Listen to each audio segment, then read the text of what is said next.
आता नालासोपारा ईस्टमध्ये आला आहे आणि तो बिस्मिल्ला केटरर्स आहे ना बाजूला इकडे, त्याच्यात जरा एक दुकान सोडून मस्त बिर्याणी बनवतो, तिकडे जातो जेवायला. आता त्यांचंच आहे ते, दोन्ही सेम आहे ते. आणि इकडे एक बाजूला टॉयलेट असेल आणि ते पुढे रेल्वे स्टेशन. जरासाच चालायचं.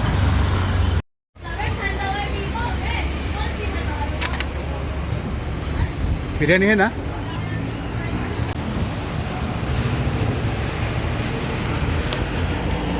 चम्मच है क्या.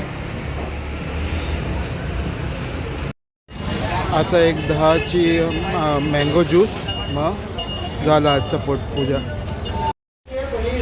हाफ टिटा कलेजी 40 रुपया आणि एक परोठा 10 रुपये, तर 3 घेतला आहे, 70 झाला. जेवतो आता, मग करण अर्जुन बघायला जाईल 11:55चा शो.